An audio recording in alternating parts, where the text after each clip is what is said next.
Good afternoon, fellow ruminators. Welcome back to another session, Rumination with Andrew. Thank you so much for joining as we are about to discuss a very important topical matter. And this afternoon, we are going to look at from dancehall. Yes, we're going to be looking at dancehall music, right? And you love your dancehall music. But the topic that I would like to talk about and to reflect on is from dancehall to data science, why STEM education must be Jamaica's priority.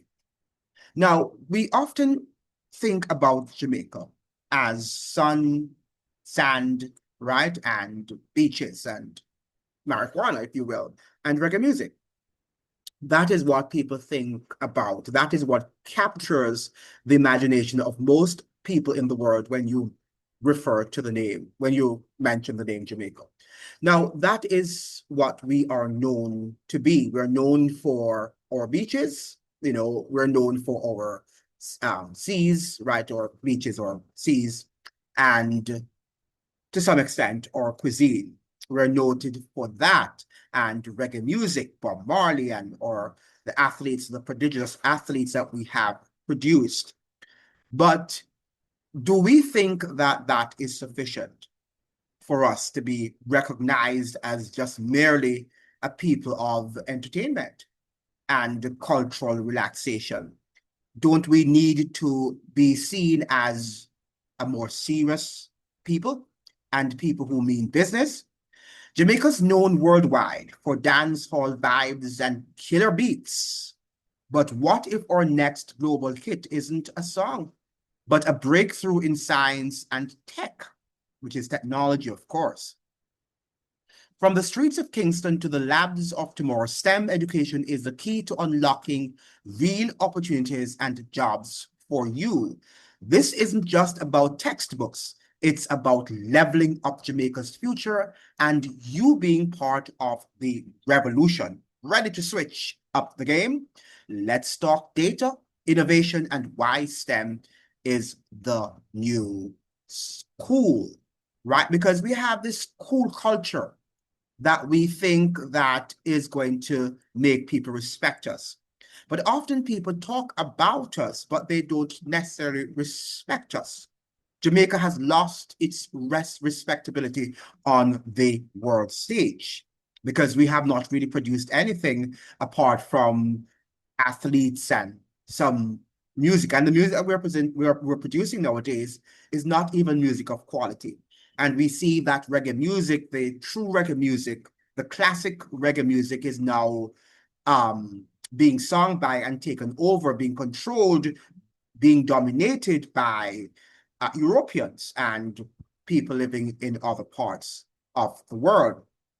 So we are losing even things that we have created because we have moved away from a refined society, or once trying to be a refined society, to a boorish and crass society. That is what we are currently known for. And even our leaders are showing us that that is who we are. So when we see the politicians using expletives and vulgar language, we know that that is where we are at the moment, that we have decayed as a culture and we do not respect civility and normal behavior. We are an abnormal culture. Jamaica's got the beats and the moves. But what if I told you the next big thing isn't on the dance floor? It's behind a computer screen. Let's talk about why STEM education is the game changer every Jamaican youth needs to know about. Now, we talk about STEM, which refers to the science and technology and engineering and mathematics. But we also have to look at language. Very important that we do that because that is the foundation of any program that we can launch. But more importantly, I think that why I've chosen this topic is because we are not known for our scientists. We're not known for our engineers. We're not known for our technological gurus. We're not known for these things. And yet still, we pride ourselves as being Jamaica to the world, and we're proud of coming from Jamaica. And when you look at social media, for example, and many times you see a Jamaican's response to a Jamaican response, I should say. A Jamaican response. Yeah, let me just get my words correctly. Anytime you see a Jamaican response on social media to food or athletic reviews, oh, I'm proud to be Jamaican. Because all is that what makes you feel proud to be Jamaican, because somebody is on the global scene, on the global stage, and is cooking up a storm or a dance hall, or you hear about Bob Marley, or you sing both on the world stage, and that makes you a proud Jamaican, right? Now, can that build a society? Can sports personalities, can musicians build a society? Can tourism build a society? No, they can't. And we have been doing the same things over and over, expecting another result or a different result. And that is why we are mentally deranged, because we know that tourism is not going to bring us the economic development that we're seeking. We know that tourism is just a side industry controlled and operated by foreign investors mostly, who expatriate their wealth and their profits to countries that are tax havens. And they do not often build the infrastructure and develop our nation. So why do we continue to depend on that industry while not trying to develop the capacity of our country? Now, there is a letter to the editor written in the Gleaner this morning, and the article states here, the title of the article is STEM, Sovereignty, and the Soul of a Nation. So STEM, Sovereignty, and the Soul of a Nation. The writer here opens up by saying, I'm not an iconoclast.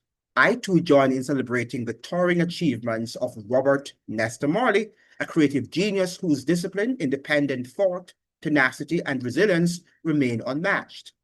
These were not merely inherited traits, nor were they bestowed by formal instruction. They were self-evident qualities, honed in struggle, often unrecognized, but which nonetheless define his greatness.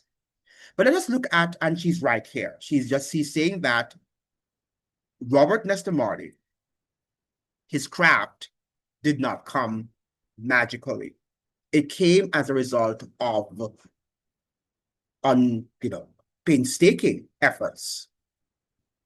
He had to invest time and effort into his craft. And for that reason, he was able to have garnered some amount of success, global success.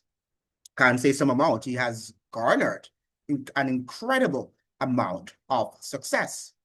He might have achieved it while he was alive, but after his death, he is a globally recognized musician. Okay? Now, when we think about Bob Marley grew up in sort of colonial to independent Jamaica, a Jamaica that was a little softer, a little bit more refined. And for that reason, his lyrics, even though he was not an educated person, he was semi-literate for the most part, yet his lyrics could be understood. And his lyrics were largely written in English. Today, fast forward to 25, we have become more depraved, and our lyrics are more written in Jamaican Creole that the majority of the world's population do not even understand. Yet still our dancehall musicians and even our reggae artists, they want to go viral and they want to go global, even though they are not writing and singing in an intelligible manner in which the world can understand and appreciate and rock to. Yeah, they can rock to the rhythm, but they don't know what the people are saying. And people want to be able to sing along with rocking to the rhythm. But because we have now transformed our culture and we have gone back to the plantation, we are celebrating plantation and slave-like culture, then we see nothing wrong with that. It's Jamaica to the world. All right? We have lost our civic pride. Yet, even as I honor his legacy, I cannot help but reflect on a troubling reality, the writer continues to say. What if the time, tools, and resources we so heavily invest in music and sports were redirected, at least in part, towards science, technology, engineering, and mathematics? And this is a very, very important question at this moment. And I've been asking this question for a long, long time. We know, for example, that we are not a football culture. Yes, people practice football in Jamaica. Why are we still investing hundreds of thousands of dollars into going to World Cup and all of these places when we know that we are not going to win? We know that we are not a football culture, the likes of, for example, Mexico and these Latin American countries, where football is the staple, Brazil, of their culture. So they invest in that sort of sports. But we know that we are not into football as that. People do practice it, but it's not a football culture, right? We're more of the track and field. We are more of a track and field culture. Now, if we were serious about track and field, for example, even though that also is given too much emphasis, as the writer here is suggesting, why don't we divert those sums of money from football into track and field and build reputable and modern facilities that our athletes can train and they can be more comfortable, and we can pay them, a better, I don't want to say salary, but we could say wage, or what do you pay the kids who are in college? Some sort of, a token, a financial token. I forget the word right now. I'm not remembering the word. A stipend. That's the word I was looking for. We could pay them a stipend to be able to survive. Would we as a nation still be content with a meager economic growth rate of 1%, or would we, like Singapore, be standing confidently among the world's most advanced and productive societies? I think this is a very also important point, that we want to be, what's the expression? We want to be a jack of all trades, but masters of none. We master none of the trades that we say that we are participating in. Why don't we select something? Do we really want to be revolutionary scientists and linguists? Do we want to be recognized as an intelligent society? And last night I was listening to a TikTok video done by a Jamaican and who resides in Jamaica, and he was saying that we are not a patriotic society. We are a patriotic people, patriotic, right? Patriotic. Now, which means, therefore, that we are patriotic about the party that we're voting for, whether the GLP or the PNP. And I thought that was a fitting description, that we're not patriotic in the sense of wanting or yearning for national development, having a sense of civic pride, wanting to be the best at everything.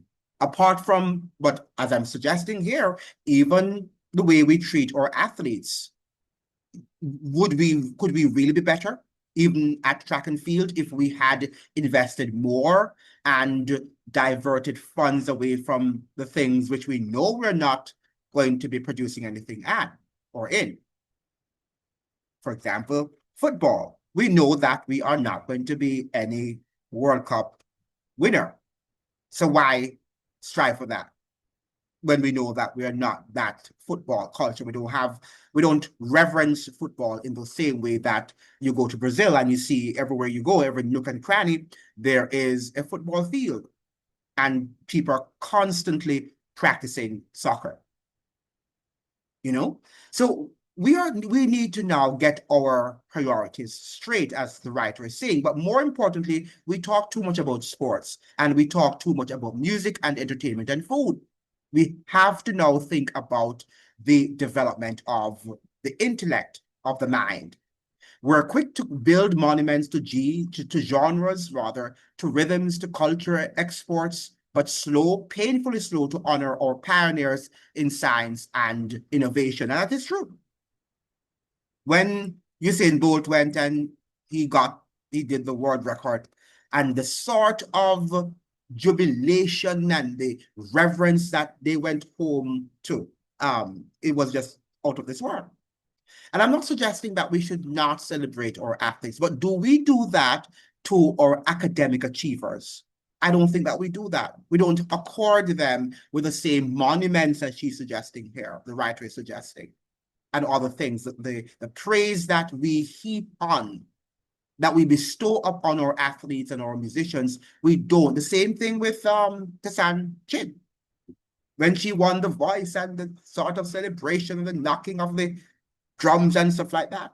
Do we do those things for people who have achieved? And I'm not knocking Tasan Chin. I was very proud of her. I watched the entire competition and I was proud. I was booting for her as much as possible. But the fact is that we have to look beyond just a musical achievement. Because let's say that Tasan Chin has or had, because she has not really broken on the scene as she probably wanted to have done. But had she broken on the scene, had she become an international global star, the likes of the Barbadian singer there, what's her name again? The one that says it, does she sing New York, New York? What's her name? The Barbadian singer. I'm not remember her name. I forget people's name easily. So forgive me. Right. It's not Beyonce, it's another one. Yeah, but that Barbadian singer, she did not become that renowned superstar as perhaps she was anticipating, having participated in The Voice. But had she achieved such a grandiose feat, that would have been an individual achievement. It wouldn't have really affected Jamaica. Right? Just it's just a brand. You say it's a brand, but who benefits from that brand? Right? She would have helped to have built the brand Jamaica. What is brand Jamaica? And in whose interest is brand Jamaica? That is what we have to ask. It's not in the interest of the author, man. Okay? So we can mention the name Tasan Chin or Usain Bolt, and yeah, but what does it really do for you? Nothing. Just that somebody's able to identify that, oh, that person is from Jamaica. And that can be done to any country. Sammy Sosa, Dominican Republic. But does Sammy Sosa help to build the Dominican Republic? No. Okay, he does. He might inculcate some amount of national pride, particularly for those who are playing the baseball players. Okay? But it's not going to engender any amount. It can't build the country. It can't develop. His name alone cannot develop or bring development to the country. Neither is he going to attract, as you think, foreign investors. His name alone cannot attract foreign investments and foreign investments in the country, if that's what Jamaica desires. Okay? Now, Thomas Leckie, whose groundbreaking genetic research produced a breed of curiosity uniquely suited to tropical conditions. His contributions to food security, agricultural science, and self-reliance are of monumental significance, yet they remain buried beneath the beat of a drum or the flash of a medal. So we tend to celebrate our prodigious entertainment achievements, our achievements in sports and in music, but we do not celebrate our achievements in the sciences and language and in our academic pursuits. We don't believe in that.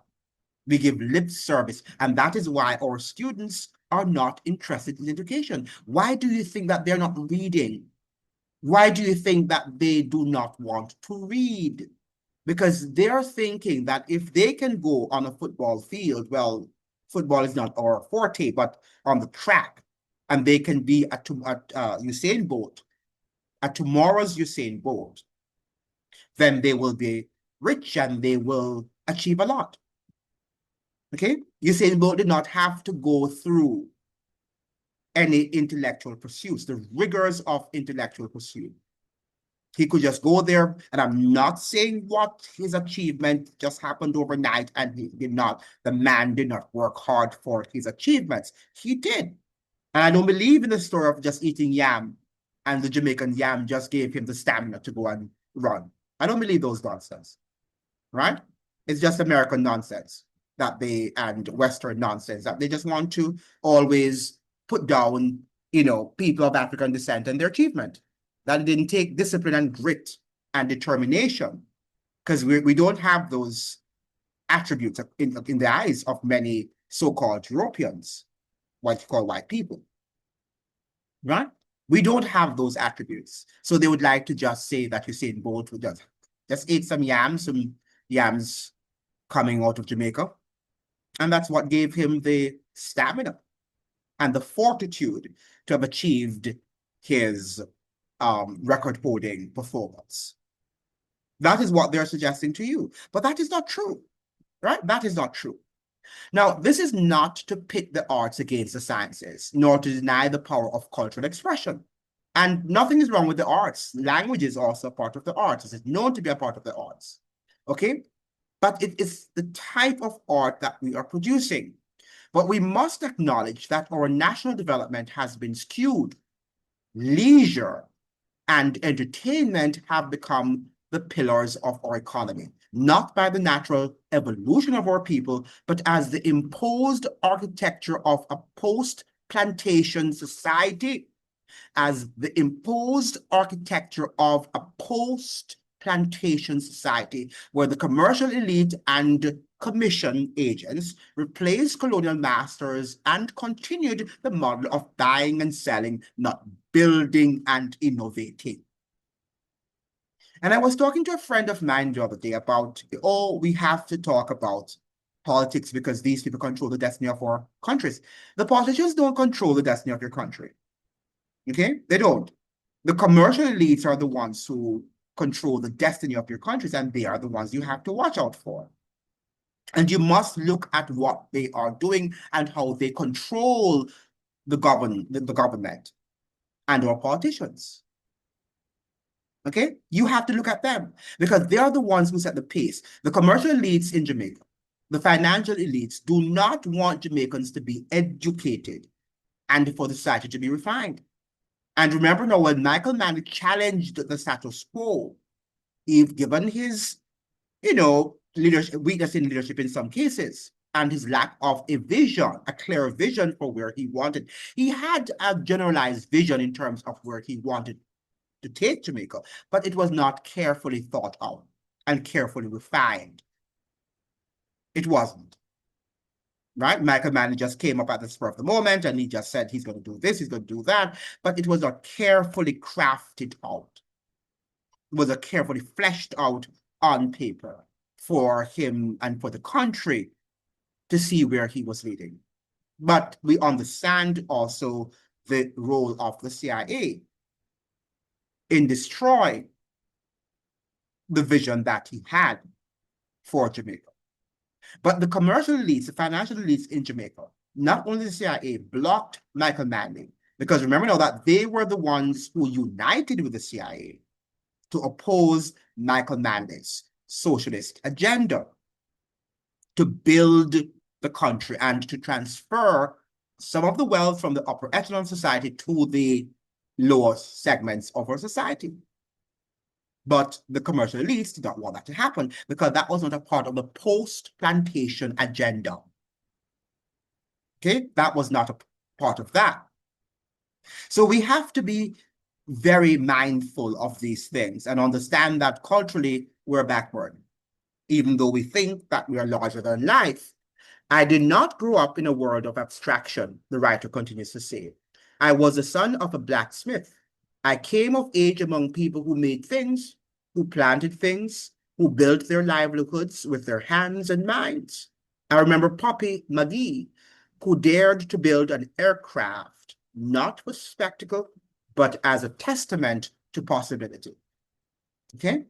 Had we invested in STEM education with the same zeal we pour into festivals and football, we would have not only grown economically, but we would have become a more disciplined, more productive, and less violent society. And that is true.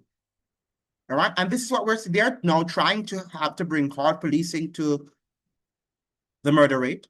And Andrew Holness is going to launch a war, has already launched a war on the gangs. The gangs that the politicians and the financial elites, the commercial elites helped to have created and possibly still have some control over. But they are launching a war on the gangs. Because according to them, according to their understanding of the violent culture, that is just due to the spread of gang culture. And if they can get rid of the gangs, then the problem will be solved. And we will have a peaceful society. And aren't Americans thinking the same thing? That the terrorists in the world, lots of whom the United States helped to have created, okay, that if they launch a war on the terrorists and they get rid of the terrorists, then we are going to live in a peaceful society. And that is wishful thinking. That is, in fact, it's not even built on truth. It's built on lies and propaganda. And that is what we have to understand. But we don't want to understand these things. We just want to believe what the politicians say. And when you're talking to people, they become silent when you speak about who are the gangs. Nobody wants to talk about that because guess what? I'm depending on Andrew Holness to take care of things because, yes, he is the one who determines the destiny of the nation. What world are you living in? If you don't think that you are the ones, the citizens are the ones who should, but they have given the power over into the hands of the government. Okay? The indiscipline of Jamaica, no problem, and the culture of soon come are not benign quirks. They are symptomatic of a nation whose energies have been diverted from the engine of progress. There's no real progress happening in Jamaica. And people are telling me about development and they're seeing development and they have to vote for Andrew Holness because he has brought development and he has modernized our country. He has made our country into a, what do you call it now? A concrete jungle. So you're seeing all these houses being put up and there's no infrastructure to support these facilities and these modern infrastructure or infrastructures that he's building. None. So you see a lot of apartments going up, and many of them don't look that well too. The townhouses in Portmore, some of them look horrible. No green spaces. The space between each house is just, well, it's townhouse, so I guess they're following the American pattern. But the landscaping is not very good. It's not attractive. Many of them are just not attractive. Try to copy, but copy in the real way, right? In which it looks, aesthetically appealing. But many of what I'm seeing coming out of Jamaica is, these newly developed apartment complexes and homes, they're not looking modern as we think. And I think that what they have done, they have contracted these people. These people have taken billions of dollars from the government and they pretend that they're building homes and they build shabby homes and shabby buildings and then say that these are wonderful and they overprice them. They build them for little or nothing and then they charge you a huge sum of money to buy such properties. Where are we going with that sort of development? And our people are so uneducated and so unsophisticated that they accept them. They accept them. Stuffing, yeah? Stuffing. Now, let us celebrate Marley, but let us also build a society where the next Lecky, the next McGee, and the next blacksmith's child can shape the future, not just dance to its rhythm. And this is by O. Dave Allen. Very good article. I don't know if O stand is a male or female, but this is well written and well said. We need to develop Jamaica. And Jamaica is much more than sand, sea, and music. Or sex, whatever you want to call it. It's much more than that. But we have made it into that. We have settled for the commercialized picture and image of Jamaica. And people just see us as people who can't talk, who are illiterate, who are aggressive. Right now, in Barbados, everybody's saying Jamaicans are aggressive, Jamaicans are aggressive. Yeah, that's all they're saying. Aggressive. They see us as a lawless people, and you can't blame them for that because when you go to Jamaica, that is what you're seeing. They see us as uneducated, and you can't blame them for that because when we open our mouths to speak, we have nothing to say. We have nothing to say. The simple chat, and there's nothing really fundamental to say. And let me say something. It is not just coming from the lower class. From university level onward, we're just not producing the quality that we used to produce. Right? We're just not producing the quality. Our emphasis on sports and music and food and entertainment has just gotten too much. It's overly, it's something that we need to change. And we have overemphasized these aspects of our culture. And I was talking to my uncle and he was suggesting to me, make sure you like and you share the videos. Please like the videos so the video can be shared with as many people on the platform. Now, I was talking to my uncle and he was, he's enamored by the Africans, love for Jamaica. And Jamaicans think that Africans love Jamaica. Okay? But I was telling him that that is more a commercialized view that the Africans have of Jamaica. They romanticize this rude boy culture that we have produced and our ability to rock our bodies and do certain rhythm, right? What we call African culture, but it's not African culture because the Africans are not as aggressive as Jamaicans are. Aggressive people, well, people say the Nigerians are.